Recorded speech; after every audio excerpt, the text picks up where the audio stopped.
Hi guys, this is Shreyansh Goyal and I am currently working as a software engineer at Techion. तो ये मेरी पहली video है, तो बहुत सपोर्ट चाहिए होगा आप लोग का एंड हमारे साथ आज एक गेस्ट मौजूद है और वो गेस्ट का इंट्रोड्यूस करवाना चाहूँगा। उनका 4.5 लाख सब्सक्राइबर्स है यूट्यूब पे। वो मीडिया डॉट नेट ऊबर और अभी एक फाउंडर एक कंपनी के इंटरव्यू रेडी करके, तो आप लोग ने गेस कर ही लिया होगा, वो नन अदर देन गौरव सेन है। आज उनके साथ एक सिस्टम डिज़ाइन इंटरव्यू है और मैं आज उनका इंटरव्यू लेना चाहूँगा। तो ये इंटरव्यू का यही पर्पस है कि आप लोग को थोड़ा सिस्टम डिज़ाइन के बारे में नॉलेज हो और आप थोड़ा सिस्टम डिज़ाइन सीखें। तो चलिए शुरू करते हैं। Hey, Shreyansh, how's everything? I'm getting interviewed today? Is it okay? Fine. Yeah. So I think I'm interviewing like an interview expert. So I don't know. Thank you. Okay. So basically, let me start with the let me start with the interview. So basically, you have to design Okay. and a stock market app like Zerodha. Okay. You have to actually do investments. Like everything would be actually pro, and you have to place an order and like so basically, this is the basic requirement that you have to design a stockbroking platform like Zerodha. Okay. Stockbroking platform like Zerodha. Okay. Hope you have used Zerodha. I have used Zerodha. I've used one of their apps, Kite, to make investments. Yeah, place an order. Okay, that's an interesting one. Apart from that, what else have I done? I have also, I think, uploaded. So basically, adding money, I think, is possible, no? To the Demat account. Okay. I don't even know if the spelling is correct of Demat, but yeah. Right. Oh, thank God. Okay. So I can add money to the Demat account, and from that, I can at any point invest in a particular stock or on a mutual fund also, let's assume. So a particular investment I can make. Okay, I can place an order. I can also, can I, change it? Can I get back can I get it back in my Demat account, or should I put it back in my savings account? There must be a way, no? Withdraw funds. Right. You can do that. I've never done it. That's the reason why I'm just like clarifying. Okay. This is useful. What other things would be there in Zero? This is all I've done with the Kite app. So placing an order like would be like are you talking about the stocks one? Yeah. Let's say the stockbroker. Yeah. Okay. So let us focus on the stock part. Okay. Or mutual funds and stuff. Okay. Not there. Okay. So we can actually place an order. We can actually delete an order. Delete an order. Okay. And we can actually check if the order is successful. And Okay. Schedule an order. Check if order is successful. Would you call this order history? yeah, of course. Okay. And one more thing, like, suppose if there is insufficient funds and you are wanting to take the order, so Will my order fail then? yeah, it will fail. Okay. Because funds are insufficient, so it cannot be placed. And yeah. Okay. Can you think of any more requirement? Yeah, I mean, I could be an international terrorist who's trying to launder money, and you will not allow me. So that is order blocked. Conditions could be there. You can say that you don't have enough funds. You can say that India is not allowed to invest in this stock. China is not allowed to invest in that stock. USA is not allowed that kind of thing. So I'm seeing that some sort of order validations are run before they actually allow me to do this. Checking order history, okay, is a mixture of what orders are being placed real time and what orders are being placed as a schedule. Can I schedule orders like at 3 p.m. Tomorrow? If the price is less than 30, then place an order. So you can schedule an order in a day. So if the day is complete, you cannot schedule an order for another day. Oh, okay. I can only schedule an order for the same day. Yeah. Okay, schedule an order for same day? And are there any conditions like maximum price I will give is 30 rupees, minimum price I'll give is 20 rupees, something like that? No, there's no condition as such. But suppose the price of a stock is 30 rupees, Okay. and you want to buy that. So Yeah. you can have that you can have a counter when the price is 20 rupees, then only I want to buy it. So you can actually Okay. take this into account as well. And Okay, that's a interesting one. So price based, price triggered, let's say, sorry for this, purchase. So or purchase or sell. Okay. Now if you're buying at this price, then and only then give me. Okay. Now when this happens, that means potentially lakhs of people have to be sent a notification saying that the price 20 has been hit, go and buy. So and then you have to buy also for them, right? Yeah, you have to buy also for them, or you have to actually place the order. Okay, that is, and again, that is in real time. because we are looking at buying cheap and selling it selling at a good price. Particular price. Okay. And, Okay. and you can also do the same for selling. Suppose the price is Yeah, if the price is greater than 30 rupees, sell it. yeah. Okay, and if the price is less than 20, buy it. Okay. That one, okay. Less than 20, there would be you have to give a price 20 rupees or something like that. Okay. You can give that if the price is 40 rupees, then sell it. And if the price is 20 rupees, then you can buy it. Okay. And there would be also validation that if you have the stock or not. Right. You want to sell the stock, but you don't have that in your portfolio. Got it. That's not good. Got it. Okay, so the interesting thing is the number of stocks you want to sell also has to be pre-booked, and then if and only if you are actually satisfying that condition, then and only then will we actually allow you to place this order of selling or buying. Okay. So this is reasonably. I think this is one of the core functionalities and very useful features of Zerodha, where price-based buying and selling you can do. Scheduling also can be taken in. Let's say placing an order is like core. Is it all right if I say that withdrawing funds and adding money to the demat account is not, let's say, core? Yeah, that's not one of priority issues. And there can also be some stock suppose the stock reliance is actually fluctuating. So Zerodha takes that into account as well. Okay.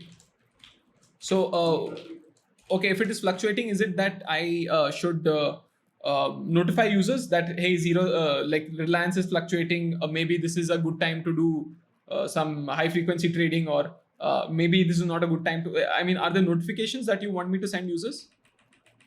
I think notifications, generally we don't send notifications. We can actually send notifications that top gainers or top users. Okay, add. For that particular day.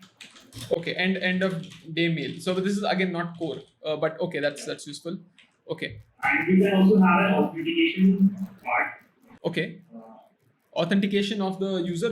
Would you believe that is would you take that as a core feature? Yeah, we can actually discuss that in one point. So, okay. Like a two-factor authentication. So, okay, two-factor authentication is also quite important. Okay. Okay. So let me take this step by step. Placing an order is quite important. Let me just start with a basic order, but I am also trying to look at some orders are real time and some orders are scheduled. Also, like basically this is like time triggered. If I can put a condition that you are time triggered and you are price triggered, then I think I can make my purchase and selling easier at a higher level. The other thing is placing an order. If you don't have a trigger, can I treat you the same way as these guys? Let me see. Place an order means place an order now, like right now. Okay. Sorry. Yes, Shreyansh. Yes. So basically, the two functionalities that I'm looking at is like placing an order and how will you actually trigger the purchase and sell link if you want to sell purchase at rupees 20. Okay. So, and yeah, order history could be also taken into for one line of payment. Okay. Actually, Okay. on that later. And the insufficient funds would be also amazing because unless you won't be able to allocate it and place the order. So, Got it. Got it. So just to understand, like these 5 conditions are critical. Amongst these, price triggered price or time triggered purchasing and selling is like really important. Okay. Is this right? Am I assuming the right things? These 4 are very critical. These 2 are important, and these 3 we won't be discussing in this interview. right. Okay. Okay. So let's say we want to place an order. Okay. That is basically an entry in the database. Do I want to first do some sort of capacity estimation beforehand? So we can do. Okay. Let me see where would I need this. Okay, so if a massive number of orders are being placed, let's say there is a company which wants to use Zerodha's APIs, or a particular individual who's behaving like a company, you're probably going to make.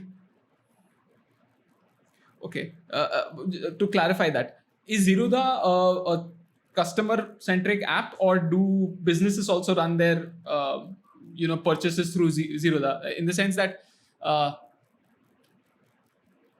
I as a customer maybe make 100 orders, which is buying and selling in a day, not more than that. But a company can make thousands. Okay. So who are we targeting here? Are we targeting the just normal people, or are we targeting companies also? We are actually targeting the normal users. Normal users. Okay, so that's great. I will assume that a user on average will be something like, let's say there are extreme cases who make 200 orders a day, and this is like 0.1% of our users, and there are most of the people just make 5 orders a day. One Yeah. more thing to add. Yeah. So basically here you can also show the portfolio, daily portfolio that today these stocks were in your profit, and these are actually in profit and these are actually in loss. So you can have overall profit, overall profit or overall loss based on the 10 stocks if you have, and if the overall profit is 100, then you can actually show that 100 is the overall profit at the top, and you can show that each stock how much profit or loss it has. Okay, that's great. So I'll be able to see how much money I've made on the day and also on the week, or basically like a graph would be nice. Okay. So this is again an important point. All right. So let's say I'm trying to just figure out how many of these, like percentage wise, maybe 70% of the users make, or 30% of the users make 5 orders, and maybe the remaining like 50% make around just 1 order a day. The rest of them are almost zero. They have just purchased the app. They make an order once in a blue moon, and then they just keep it. So, okay. So the total number of orders we are making is around, and this is multiplied by the total number of users that Zerodha has. So, yeah. Do you want me to get the numbers? Yeah, that will be great. Yes. Okay. So let us assume that there are 100 million customers, and suppose 10 million would be the daily active users. Okay, 10 million would be daily active. Okay. In these 10 million, there are people who actually, there can also be people that are not actually placing the order. They have come to just check their profit and loss and about the market, if it's positive or negative. Okay. We can also have that. Okay. So 10 million people are just checking out their portfolio, let's say. So that's 10 million queries in a day. So that is okay. 1440 into 60. These are the number of seconds I think we'll have in a day, which is roughly, this into 6 is roughly 1k, I think, yeah. And then you have 10, so adding another 0, 1, 2, 3, 4, 5, 10 raised to power 6, we'll have something like 100 requests a second for just portfolio checks. On average, this can go up or go down depending on, if there's, let's say, some festival or something, and people are buying and selling more, or something has happened. So this can go up to, let's say, 1000 requests per second. Okay, fine. In terms of the, I'm starting to wonder, do I really need to check whether placing orders is a problem? So if 10 million users are active here, and what do I get? This is 50. This is 150. And this disproportionately is 200. Sorry, 20, I think. Yeah, 200 orders. Okay. So this becomes 220 into 10 million. Oh, divided by 100, because sorry, I was taking percentages. So 220. So that is 2.2 million daily orders, which is roughly, if I just make this 10 million read requests, 2.2 million will be around 220 orders per day, per second, sorry. Okay, in the worst case. Okay, so 220 orders per second is quite a lot of orders, but still, okay, fine. Okay, so what I'll need to do is, I'm seeing that there's a lot of placing an order and a lot of selling orders. So what's going to happen is, let's say a particular stock of Reliance needs to be bought by somebody. They are going to say, purchase it, and this is the amount of funds I'm ready to give. If somebody else comes before them and the stock price rises, should I stop them from buying it? Okay. It kind of depends on this trigger, this validation. Right. Can you explain with an example? Yeah, so for example, let's say there is a Reliance stock which is going at 100 rupees. Let's say two people came. One person said, I'm ready to buy at 101, and the other person said, I'm ready to buy at 102. So the second person's request went through first. They bought the stock at 102, resulting in the overall stock price becoming 101.5. Basically, talking about this, Yeah. suppose the Reliance stock is 100 rupees, and I am actually putting that I want to buy at 102. That does not seem logical, because I won't be buying at a higher price than the price that is given In the market. Okay. Yeah, right. So I will actually buy at a lower price every time, and I want to sell at a higher price. That is actually fine. But if you, like Zerodha actually uses that, if you want to buy at a higher price, suppose you are giving 102 as a price, then it actually gets bought at 101. That is the current price. Okay, that is great. Okay. I'm just wondering, like, okay, let's say the time triggered one. Let's take that as an example. Time triggered saw 102 and 101. These are two separate requests people have made, and the first one, 102, it went through. It saw that the price is 100. I am ready to buy at 102. So it immediately triggered a purchase, which changed the market price to 101. Now the second person who had also requested the same thing, please buy me a stock if it hits 101. Initially at 100, I'm not sure. I'll just actually draw the diagram. Sorry for that. Let's say there is a person with stock price 101 who said that purchase at this price. Another said buy at 102. So, okay.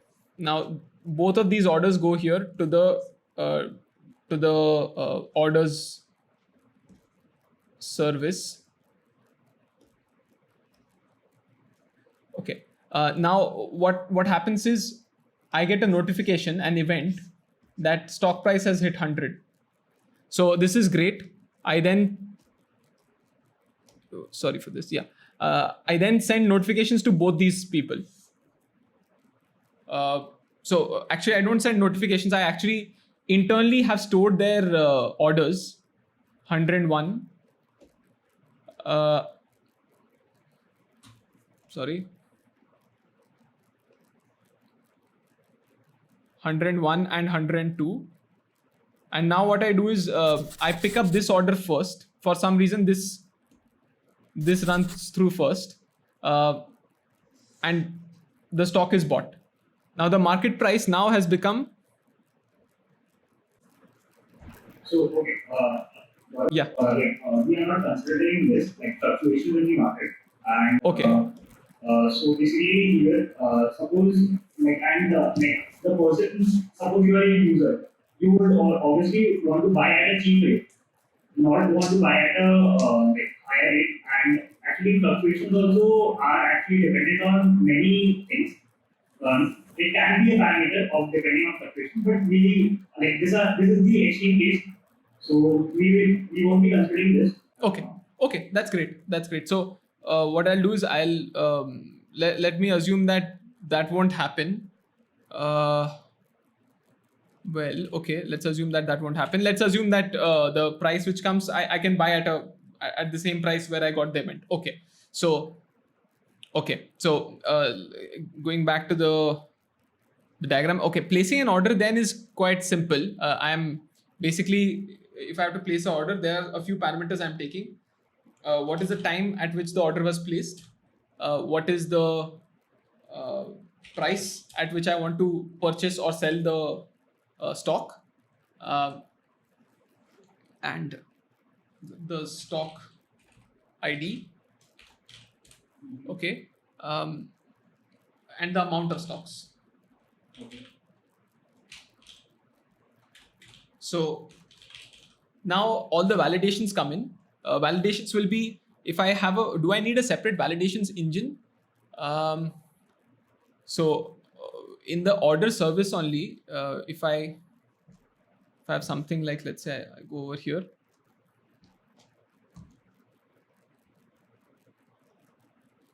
Sorry for this again. Okay, so I have this. What should this be? Orders. Okay, I need validations. Should I do the validations before buying the stock? Yeah, some validations can be done before buying the stock. For example, some user may be banned, so that can be done through a check in a profile service. We said if you don't have enough funds, so that can be checked by asking a balance service. So I'll just draw that again. This. Okay, so the idea is that I'm basically asking for validations by actually going to the right services. And okay, if I do this every time, then this might be very slow. So I might want to cache the balance of particular users. However, if I do that, then how often do I need to change this? The user's balance may be changing very often. So should I put the balance inside here only in the orders? No, I don't think I should. So I'll keep it separately in a balance service. Every time this API call will go through and it will check the user's balance. If the balance is sufficient, then the user should be allowed to make the order. Insufficient balance will not be a problem. Similarly, profiles, if I ban a profile, this I can cache. Okay, so you would be actually taking updating the balance as well, like if the balance is changing. Yeah, I would be updating the balance if the balance is changing in the balance service only. So, 1 second. Okay, there's some issue here. Yeah. Okay, profile service. I'm particularly not caching the balances because I know that will be changing and I'll be making a network call. However, I can do this in the same box itself. Like I can put them both in the same physical hardware. If I want to do that, that means, okay, if I want to put them in the physical hardware, then I have to route requests in such a way that the balance for a particular user is the same as the orders that they're placing. So I have to do some sort of routing here. So if I do user-based routing, is it possible? The reason I'm doing this is so that the network calls are cheap. I know that the order service is going to ask users balance a lot. So, okay, can I do that? If let's say balance is sharded by user, that is not that big a problem. Orders, can I do that? Orders are always placed by a user. Yes.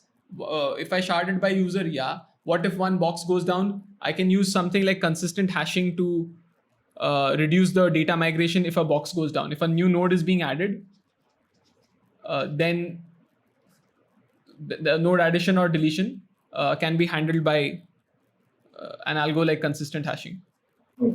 Okay, that's one thing. Okay, so that my balances are fast, my orders are being placed.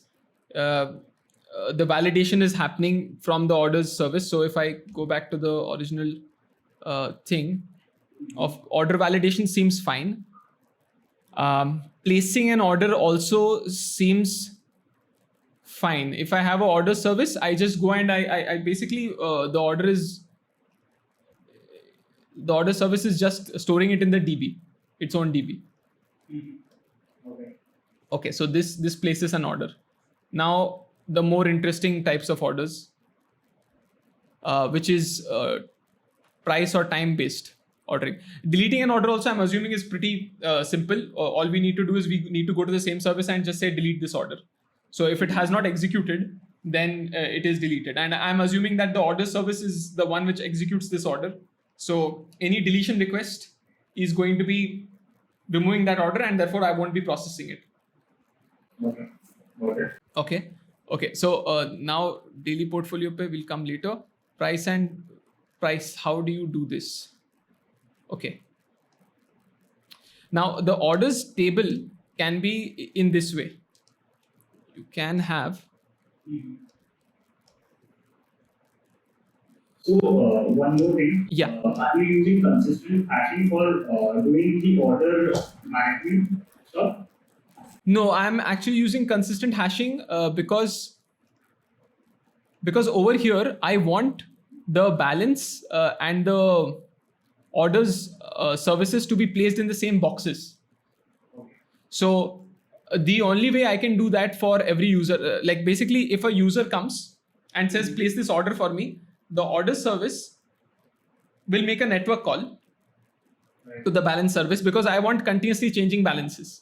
And I'm too scared to use a in-memory cache or a global cache to do this. Oh, I can use a global cache. Yeah, I can use a global cache. Yeah. Even if I use a multiple order requests, and so that there's not much load at times, right? Yeah. You're right. Not much load, and the latency is lesser because if it's in the same box, then I don't need to make a full network call. I can make a call in the box itself. But now that I think about it, why not use a global cache for balance? And that cache is being maintained by the balance service. Yeah, that can be done. Balance. What could affect a user's balance? Only orders, right? No, a person can add money. A person can delete money. Okay. That can also be taken care of by the, let's say, account service. Or account service can actually add or delete money and send that as a notification to balance. Balance updates its cache. Let's try to do that. Let's try, instead of talking, let's draw. Let's say there is a cache.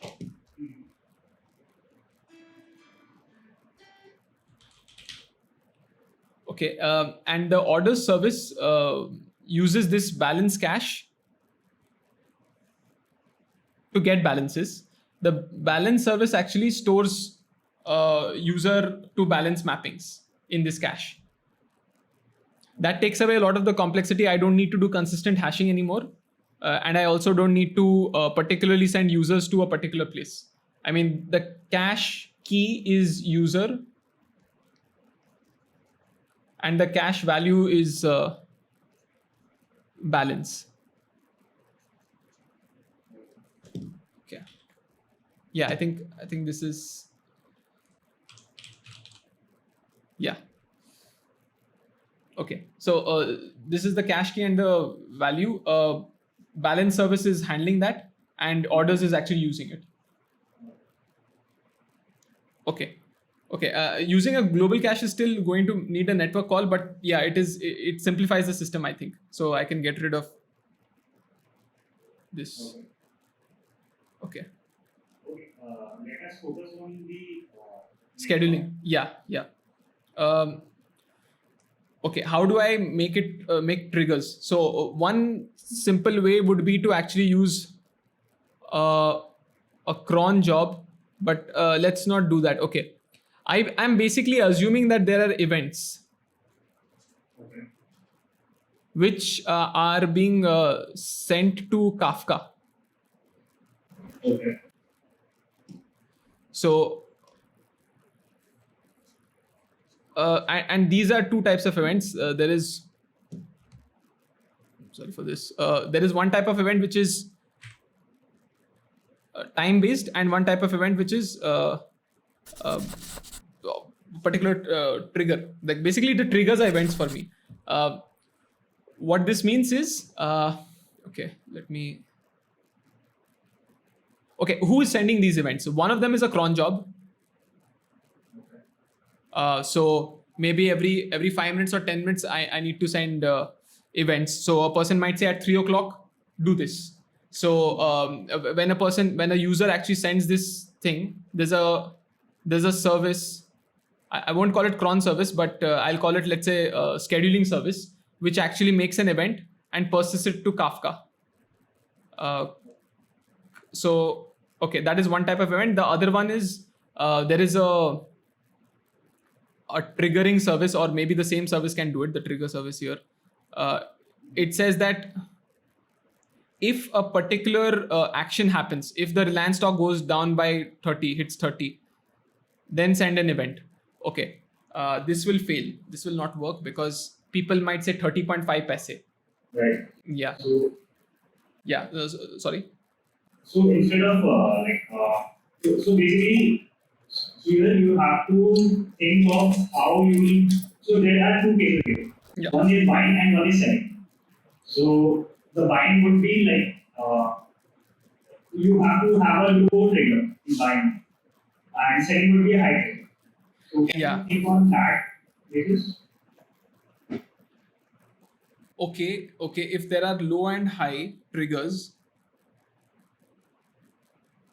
if a price of a stock changes, because it is happening continuously, when the price of a stock changes, so on every order, will I check for every possible trigger? That won't be good. Maybe I can. Okay, let me try this idea. Like you mentioned, let's say the price of a stock changes.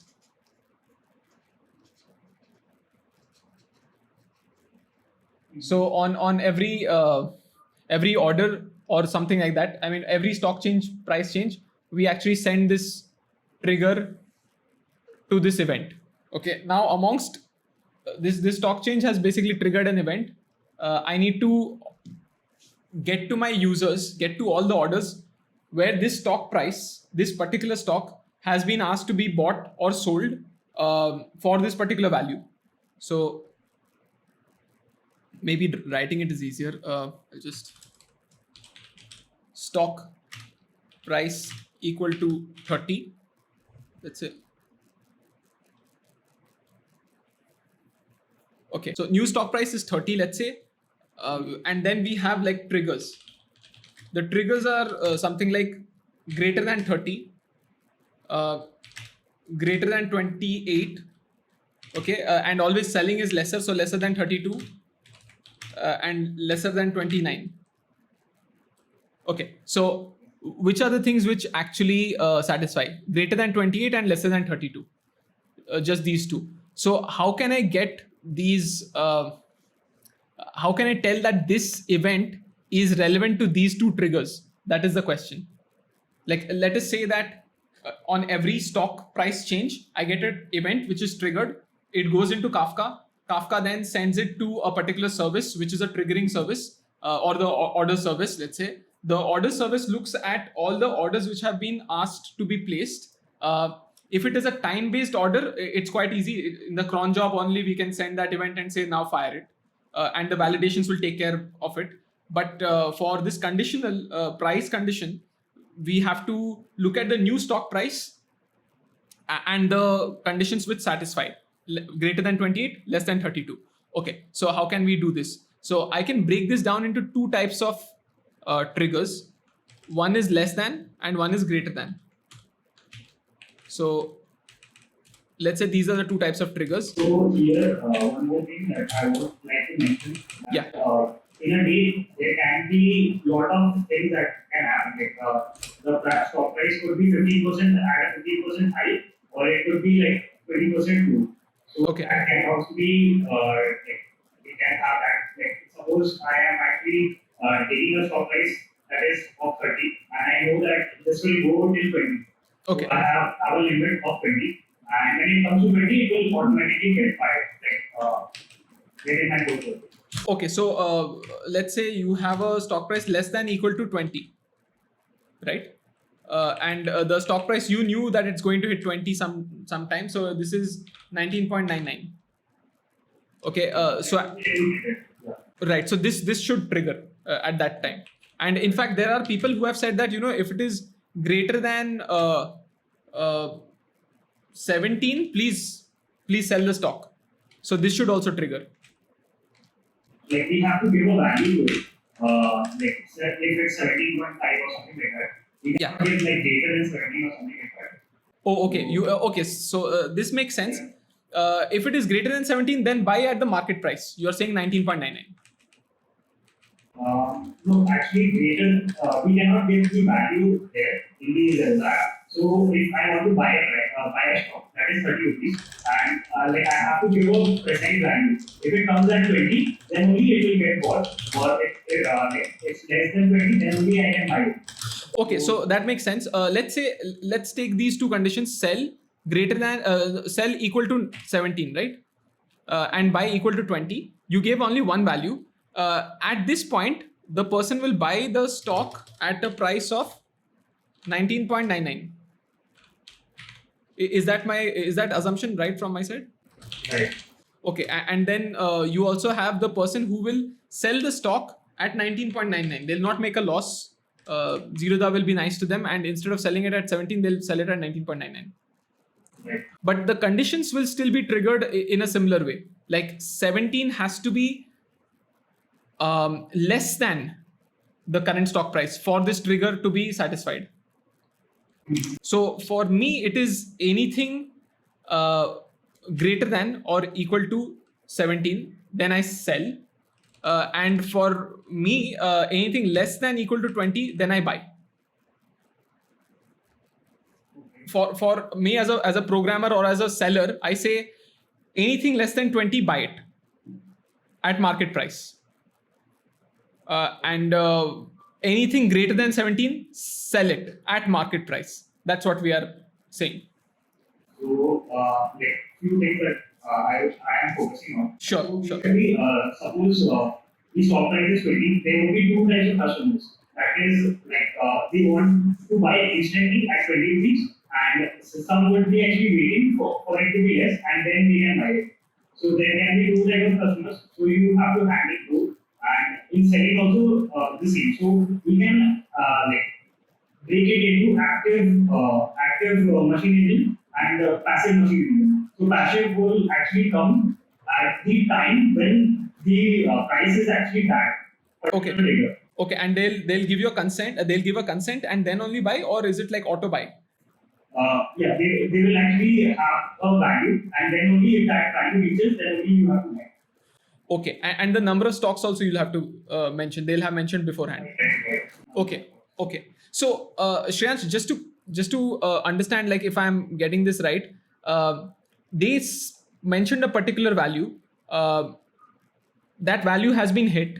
Now they have mentioned the amount of stocks, the particular stock ID. I mean, basically, we are assuming that this thing is, these values have stock IDs behind them. So stock ID 93 and stock ID 93 are all the orders that I'm looking at here, buy and sell, are for a particular stock ID 93, let's say.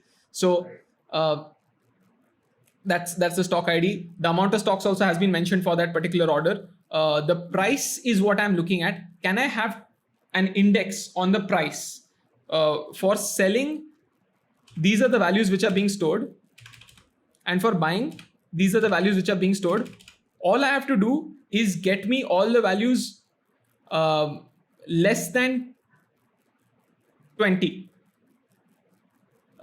Actually, if it is 19.99, buy at these price, all the values greater than 20, because I'm very happy buying at a cheaper price than what I promised to buy. So this would be a single index query. Get me all the price triggered orders greater than 19.99. Get me all the price triggered cells less than 19.99. And those have to be basically fulfilled. Those orders have to be fulfilled. Yeah, that would, I think, take care of the price triggered thing also. Okay. Am I? Did I get the thing right, or was there did I get the requirement only wrong or something? No, yeah, the requirement was fine. So basically, yeah, I got your idea. I think we can focus on the few things that we are actually get wrong. Yeah, sure, of course. You can actually, you can tell me in points like about the daily portfolio. The daily portfolio, what I'll do is, again, it will be event based. When your order has gone through, I'm going to actually check the market price. And at the end of the day, or maybe whenever I can do this every 5 minutes or every 10 minutes, maybe on a pull basis also. You ask me for how much profit you have made, and I'll go and check the stocks that you have, their market price versus your stock price at what you purchased. And based on that, I'll do a difference and I'll give you the profit or loss for that day. Got it. And on the back end, I can do this daily also for all users, slowly batched. I can calculate that for all the users. And I am just focusing on this price or time trigger. Yeah. Here, one more thing, can you think of a data structure that can actually help us doing this job? Okay, a data structure. I was thinking of using an index which does this, but I won't go for a hash map because those values are randomly. Some sorted data structure is what I'm thinking of. Greater than, less than, all orders greater than, less than. I would use, probably I would index on a B tree or something. Okay. Yeah. All greater than, less than. I can't think of any other data structure which I would. Okay, in the cache, what can I store? I would keep a sorted set if possible. And will you be caching the buy and sell orders and passive? Everything you will be caching it?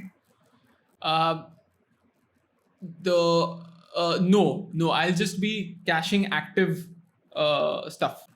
Okay, well, go on that. And can you conclude now? So, right.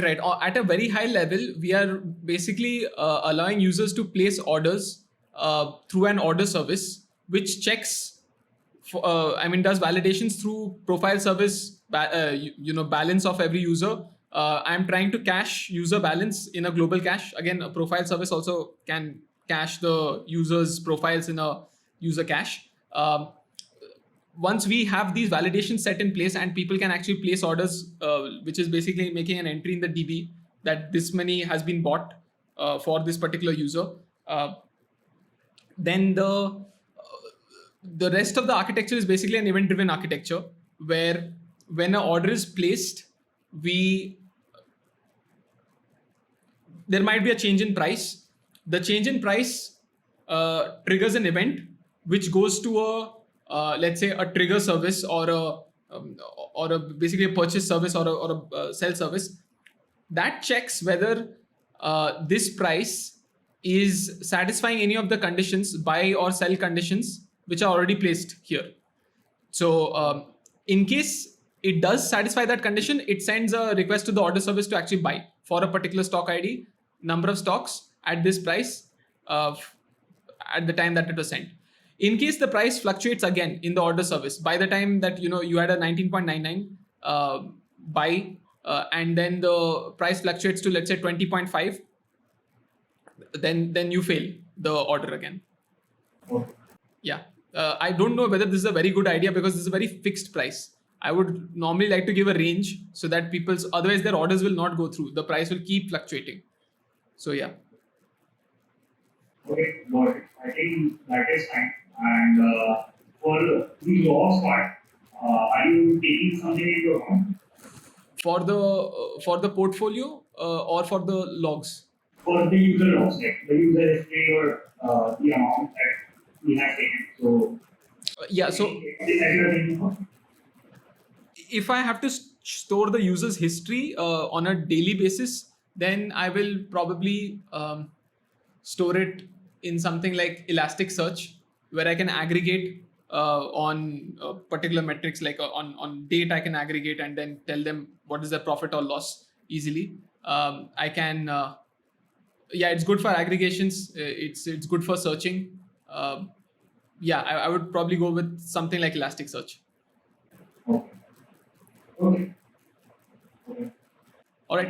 Thank you. If you could tell me how I did, I mean, other places where I can improve, definitely. Okay. So basically, you talked about the global cache in the starting, like about the balance part. So instead of global cache, like there would be a lot of network calls there. Yes. Actually, do varnish there, so that all the requests come out there, and there is only one network call there, and varnish will handle everything. And you can actually have a cache there, so that it actually checks there, and then it goes to varnish. So I'm not aware of what varnish is. Is it a client-side caching mechanism? What is it like? This before the thing. No, it's okay. I'm actually not aware. Okay. So basically, varnish is actually like, yeah, it's a client server type of thing. So it actually takes thousands of requests and it gives one request to the protocol. So that is like it gives one network call request. So that the load does not come on the cache or the load does not come on the service. Okay. And how do you avoid the network call? You store it in your own local as a cache? Right. Okay. So it's a in-memory cache which is being handled by somebody else. Right. Okay, awesome. Yeah, I think that would have been a much better idea. Maybe the balance service can use clients and cache their data there. Yeah, I didn't think of this. That makes a lot of sense. In terms of purchasing orders or triggering the orders, did you see that there was a scope for improvement there also?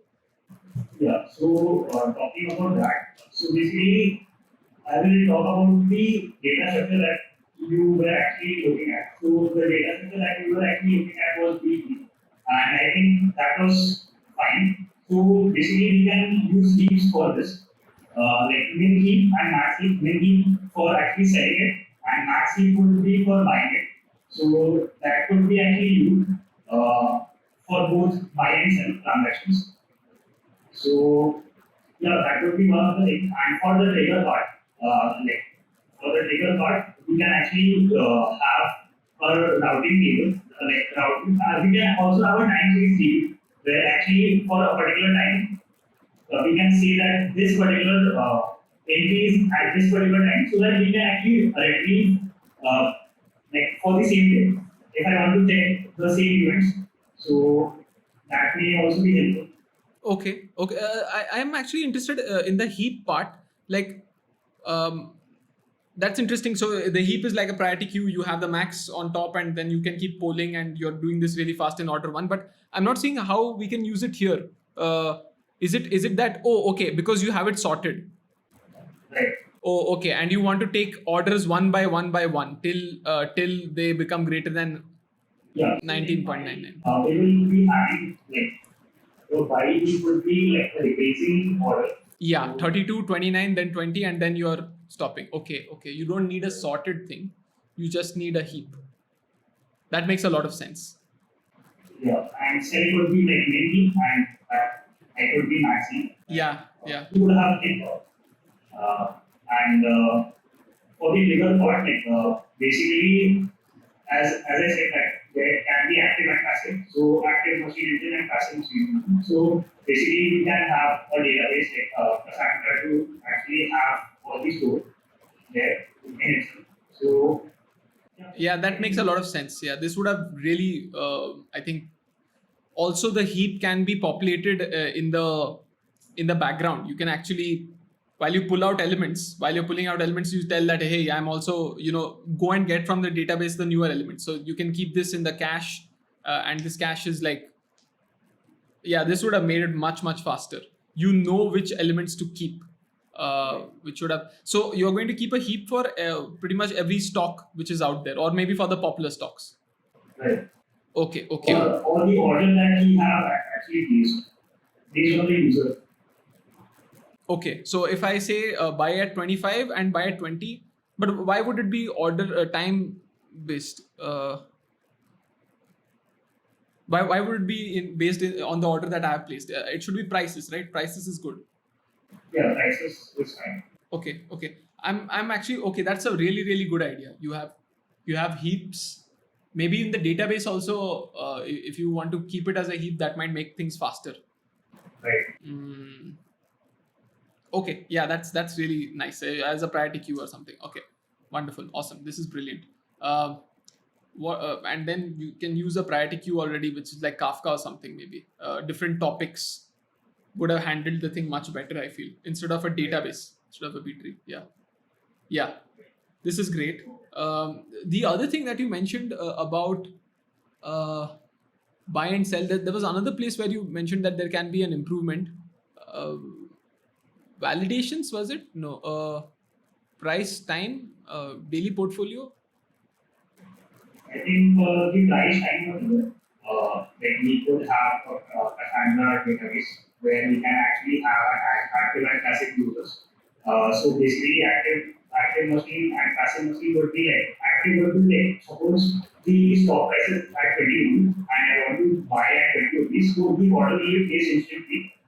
This would be for active users, and passive users would be like suppose I am like the stock price is 20 and I am placing an order at 90 rupees, or maybe I am selling an order that I have in my portfolio at 25 rupees, that I have ordered 20 rupees. So that would be a passive thing, and both these would be routed to the time series, and we can actually have a messaging queue like after, so that can handle this. So Okay, that also sounds interesting. Maybe I'll have to think a little bit over this. Maybe I'm not able to process anymore, but that's interesting.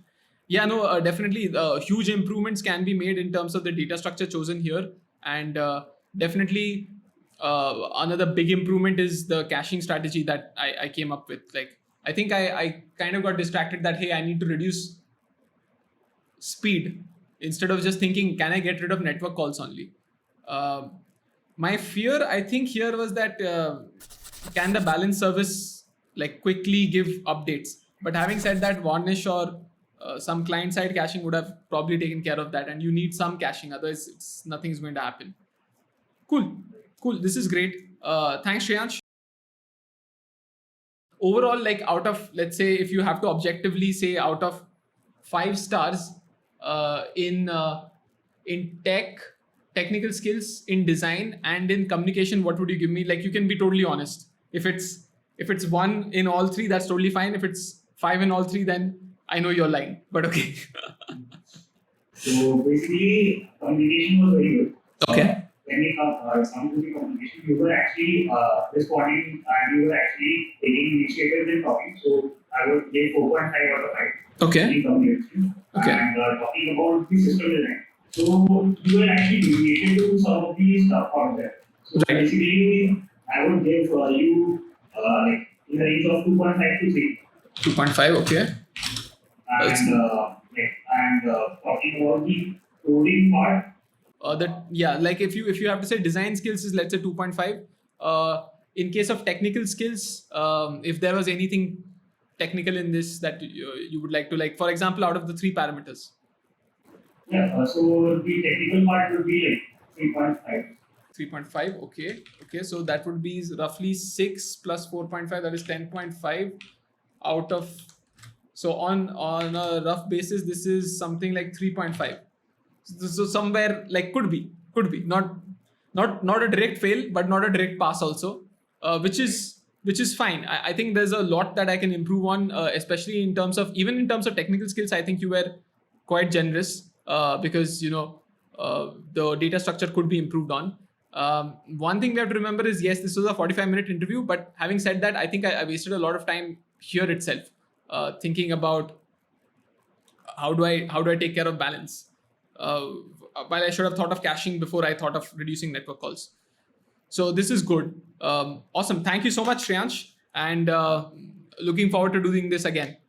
तो आपको video पसंद आया हो तो like कर दीजिए video, और channel को अभी तक सब्सक्राइब नहीं किया है तो सब्सक्राइब कर दीजिए, और यहाँ पे बेल आइकन को भी दबा दीजिए ताकि आपको आने वाले अपडेट्स तुरंत मिल जाएं।